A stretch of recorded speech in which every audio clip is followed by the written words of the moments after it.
जय Maharashtra RB Marathi संवादमध्ये सर्व आमच्या दर्शकांचं मनपूर्वक स्वागत। आज आपण बुलढाणा शहरामध्ये आहोत आणि बुलढाणा शहरामध्ये येत असताना या ठिकाणी भव्य उद्धव बाळासाहेब ठाकरे या शिवसेना गटाच्या वतीने जिल्हाधिकाऱ्यावर ट्रॅक्टर मोर्चा या ठिकाणी धडकणार आहे। आपण बघतोय सर्व ट्रॅक्टर या ठिकाणी आलेले आहेत, शेतकरी बांधव या ठिकाणी आलेले आहेत की शेतकऱ्यांच्या न्याय हक्कासाठी हा निघालेला ट्रॅक्टर मोर्चा हा जिल्हाधिकारी कार्यालयावर या ठिकाणी धडकणार आहेत।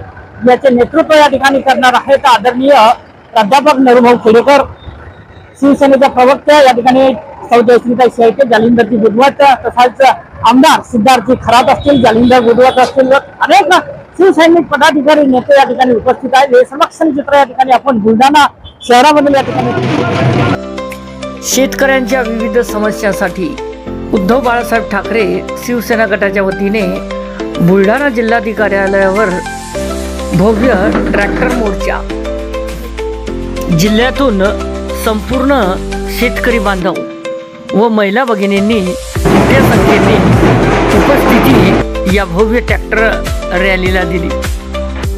या प्रसंगी बुलढाणा जिल्हा प्रमुख जालिंदर भाऊ बुधवट व तसेच प्राध्यापक नरूभाऊ खेडेकर, शिवसेना प्रवक्त्या जयश्रीताई शेळके व आमदार सिद्धार्थजी खरात व तसेच सर्वच नेतेगण पुढारीगण या ठिकाणी उपस्थित होते। आदरणीय जिल्हाधिकारी साहेबांना रीतसर निवेदन दिले।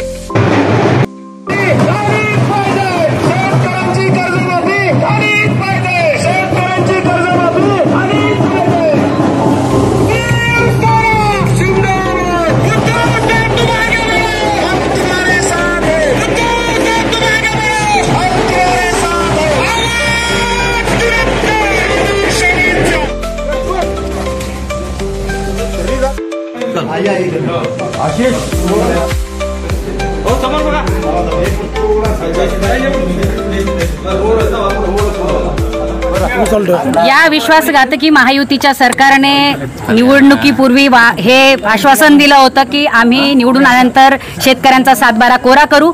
हे आश्वासन त्यांनी पाळलं नाही, शेतकरी बांधवांसोबत विश्वासघात केलाय आणि या सरकारचेच मंत्री त्या ठिकाणी जाहीर सांगतायत की कर्जमाफी आम्ही देऊ शकत नाही। ही सरळ सरळ धोकेबाजी आहे। या धोकेबाज सरकारच्या विरोधामध्ये आज बुलढाणा जिल्ह्यामध्ये हजारो शेतकरी बांधव हे ट्रॅक्टर घेऊन जिल्हाधिकारी कार्यालयावर आलेले आहेत। ही आज एक ठिणगी आहे, याचा वनवा भडकल्याशिवाय राहणार नाही आणि आज या ठिकाणावरून सुरुवात झाली आहे। राज्यभरामध्ये शेतकरी बांधवांच्या विविध न्याय मागण्यांसाठी आम्ही आंदोलन उभं केलेलं आहे। ही सुरुवात आहे। आपण जर मागण्या मान्य केल्या नाही राज्य सरकारने तर निश्चितच आधी सांगितल्याप्रमाणे त्यांना पायउतार व्हावा लागेल, त्यांना शेतकऱ्यांच्या कष्टकरी बांधवांच्या रोषाला सामोरं जावं लागेल। ताई, आपण आज ट्रॅक्टर पूर्ण नाही झालं तर मग पुढचं पवित्र काय राहणार आहे? पुढचं पवित्र आदरणीय पक्षप्रमुख उद्धव ठाकरे साहेब यांनी आदेश दिल्यानुसार आज विदर्भातल्या 5ही जिल्ह्यांमध्ये हे मोठ्या प्रमाणात ट्रॅक्टर मोर्चाचं आंदोलन होतंय। भविष्यातली रणनीती सुद्धा ठरेल आणि जर यांनी कर्जमाफी देण्याच्या संदर्भामध्ये सकारात्मकता दाखवली नाही तर आज केवळ 5 जिल्ह्यांमधून लोक रस्त्यावर आलेत। भविष्यामध्ये संपूर्ण राज्यातला शेतकरी बांधव हा रस्त्यावर येईल आणि यांना न्यायाची जागा दाखवल्याशिवाय राहणार नाही। 5 महिन्यापूर्वी सरकार सत्तेत येताना अनेक विविध आमिष तरुण बेरोजगारांना असतील, शेतकऱ्यांना असतील, लाडक्या बहिणींना असतील दाखवले गेले। परंतु जसं सरकार या ठिकाणी असंवैधानिक रीतीनं 3-4 पक्ष एकत्र करून सत्तेत आलं, आम्हाला विरोधी कौल जरी मिळाला तर आम्ही तो मान्य केला। परंतु यांनी जे वचनं दिले होते, आश्वासनं दिले होते त्यांनी पूर्ण करावे म्हणून आम्ही हा आज सर्वप्रथम पश्चिम विदर्भाचा शेतकऱ्यांचा मोर्चा, ट्रॅक्टर मोर्चा आज इथं आम्ही काढला आणि मला वाटत नाही मागच्या लोकसभेच्या निवडणुकीमध्ये यांनी असंवैधानिक मार्गाचा वापर केला, विधानसभेच्या मार्गात निवडणुकीच्या वेळेस असंवैधानिक मार्गाचा वापर केला आणि यश त्यांनी मिळवलं। म्हणून या मोर्चातून यश आम्हाला मिळू देतील असं मला वाटत नाही। म्हणून आम्हाला याहीपेक्षा प्रखर आंदोलन पुढच्या काळामध्ये छेडावं लागणार आहेत। म्हणून पुढेही आम्ही शेतकऱ्यांना जागरूक करत आहोत की पुढे देता की जाता की खाता लाता अशा पद्धतीचं आंदोलन आम्ही पुढे भविष्यामध्ये करू आणि शेतकऱ्यांना न्याय त्या ठिकाणी मिळवून देऊ।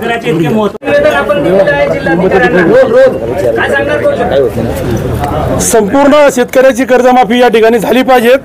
निवडणुकीच्या आधी या सरकारने जो जुमला करून शेतकऱ्यांची महिलांची जी मतं घेतलीत या घोषणापैकी एकही घोषणा या ठिकाणी पूर्ण केली नाही।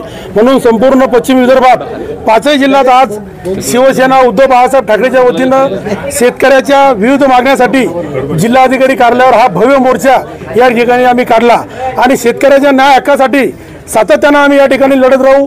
शेतकऱ्याची कर्जमाफी झाली पाहिजेत, पीक विम्याचे पैसे मिळाले पाहिजेत, शेतकऱ्यांना हमी भाव मिळाला पाहिजेत, महिलांना 2100 रुपये अनुदान त्या ठिकाणी मिळालं पाहिजेत। अशा ज्या काही आमच्या सर्व मागण्या आहेत ह्या मागण्या धडीच लागल्याशिवाय आम्ही शिवसेना स्वस्थ बसणार नाही आणि या सरकारला सवकी केल्याशिवाय या ठिकाणी थांबणार नाही।